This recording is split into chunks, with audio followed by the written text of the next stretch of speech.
En estos programas, como ya es costumbre, intentamos abordar problemas actuales o ideas son referidas al tema de la fe y también con el tema de la razón. No simplemente con la razón, que sería racionalismo, ni tampoco solo con la fe, que puede dar lugar también al fideísmo, sino con ambas posturas. Son como unas alas que nos permiten elevarnos a contemplar la verdad. En esta mañana vamos a irnos por un tema que es más bien pareciera de fe, que es sobre Jesucristo. Cuando preparaba este programa me preguntaba cómo comenzar.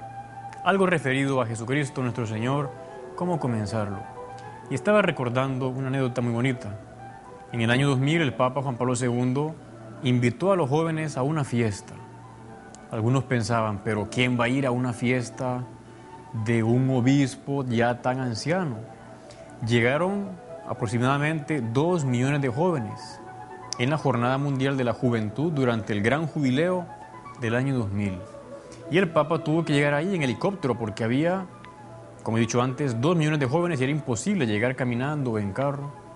Y el Papa, al llegar y al contemplar toda aquella muchedumbre, aquellos jóvenes que estaban ahí felices, les dijo lo siguiente, más o menos: es a Cristo a quien buscáis cuando soñáis la felicidad. Eres la belleza que tanto os atrae. Y es verdad, Jesucristo atrae.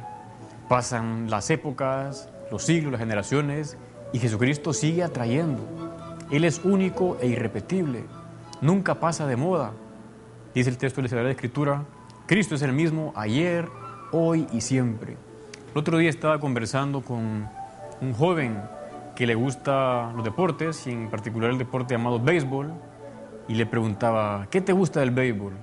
Y me decía, todo, me gusta todo. Bueno, efectivamente es un deporte muy atractivo, también está el fútbol, el básquetbol, pero no sabemos si dentro de 1000 años el fútbol o el béisbol tendrán también un atractivo entre los jóvenes. A lo mejor no, ya nadie juega de gladiadores ahora, o los juegos de pelota, los antiguos, esos han pasado de moda. Pero Cristo no pasa de moda nunca.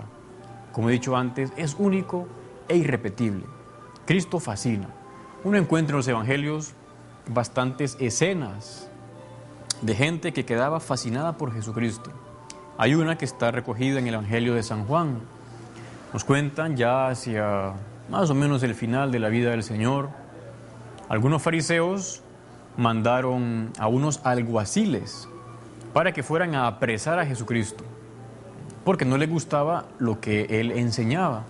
Así pues fueron estos alguaciles. Estamos en el capítulo 7 de San Juan. Aquellos hombres llegaron y como había mucha gente, pues no procedieron allí a atraparlo, porque hubiera sido un poco así.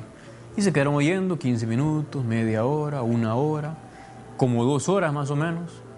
Entonces al final regresaron a donde estaban los fariseos, y estos, al ver que venían sin Cristo, le dicen, ¿por qué no le habéis traído preso, atrapado? Y dijeron estos, jamás habló así hombre alguno.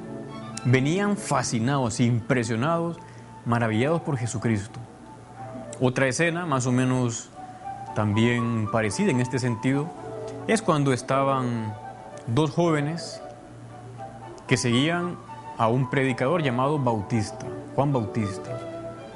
Y estos jóvenes estaban con él, y de repente venía caminando otro personaje, también joven. Y el Bautista dice, Ecce agnus Dei, este es el Cordero de Dios. Y aquellos jóvenes lo siguieron, seguían a Jesús. Y el Señor, al sentir que lo seguían, se giró y les dijo, ¿qué buscáis? ¿Ustedes qué quieren? Y estos le dijeron, Rabí, que significa maestro, ¿dónde vives? Y el Señor, ya era tarde, estaba ya como acabando la jornada, estaría cansado. No les dijo, pues, otro día les mostraré mi casa. No, él sabía lo que había en el corazón de aquellos jóvenes. Y les dice, venid y lo veréis. ¿Quieren saber dónde vivo? Vengan y lo verán. Dice el texto que fueron y estuvieron toda la tarde con él. Toda la tarde hasta el final, hasta la noche, ahí felices hablando con Jesucristo. Ni modo, al salir, aquellos 2 que eran Juan y Andrés salen encendidos y contagian a otros de ese encuentro con Cristo. Y es verdad, los evangelios cuentan muchos encuentros de Cristo con hombres y mujeres de su época.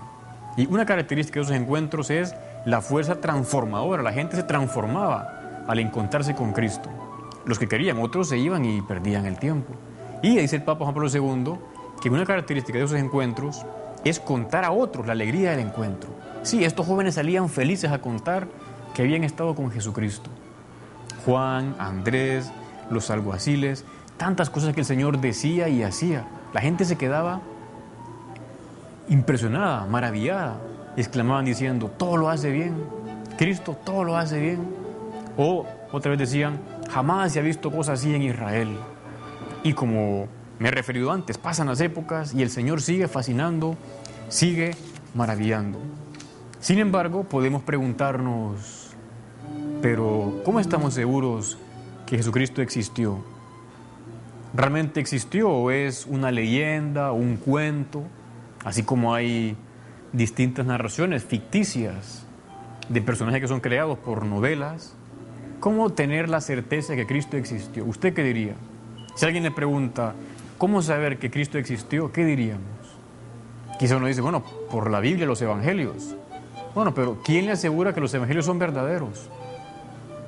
¿Quién le asegura que no fueron inventados? Así como se pueden inventar personajes en cuentos de ciencia y ficción. ¿Quién asegura que no fueron como adornando o cambiando cosas para presentarnos una imagen como ideal de Cristo? Uno puede decir, bueno, es que la Biblia es palabra de Dios. ¿Y usted ha visto a Dios escribir la Biblia? No, pero yo creo. Creo porque sí, o creo porque la Iglesia Católica ha custodiado toda esa palabra y me la ha transmitido hasta ahora. Bueno, esa respuesta es buena. Es una respuesta aceptable. Efectivamente hay toda una conciencia de fe en aquello que se nos ha entregado. De hecho, vimos ya en un programa, que el conocimiento por fe es el más continuo en nuestra vida. Continuamente estamos confiando. Hasta confiamos en las plantas a veces. Si cuando uno coge un limón y lo arranca de un árbol y se lo come o lo utiliza, bueno, pues confía que el limón está bueno. Hasta en las plantas confiamos, o en los animales. Una gallina que pone un huevo, pues ya uno ve y se lo come. Y confiamos continuamente en las personas. El modo de acceder a la verdad con la fe, en este caso humana, es válido y es correcto. Pero uno puede preguntarse, ¿no hay como alguna base racional o elementos de razón que apoyen nuestra creencia en Jesucristo, en que Él existió? La respuesta es, sí las hay. Sí las hay. Precisamente en este programa queremos ir aprendiendo, conociendo un poco más o repasando si es que usted ya lo sabe. Básicamente vamos a ver 3 fuentes de conocimiento sobre Jesucristo. En primer lugar, las fuentes paganas. Gentes que sin tener nada de fe en Él o en lo que Él enseñaba, pues admitían que existía. Generalmente son los romanos, que eran los que dominaban toda aquella región en aquella época. Luego, fuentes judías. Los judíos, ¿qué decían de Jesucristo? Negaban su existencia. Y finalmente, la fuente más importante, que son los evangelios. Y ya veremos qué tan fiables son los evangelios. Vamos, por tanto, a referirnos a esas fuentes paganas o romanas de aquella época. Quería leer una cita, un texto de un historiador romano llamado Tácito, que en una obra redactada hacia el año 115-120 llamada Annales, cuando describe el incendio de Roma, falsamente atribuido por Nerón a los cristianos, dice que los cristianos toman su nombre de Cristo, al que bajo el imperio de Tiberio, el procurador Poncio Pilato había condenado al suplicio. O sea que este historiador romano da testimonio de que un tal Cristo existió. Luego está otro texto muy interesante de un tal Suetonio, que escribió una biografía del emperador Claudio, más o menos hacia el año 121.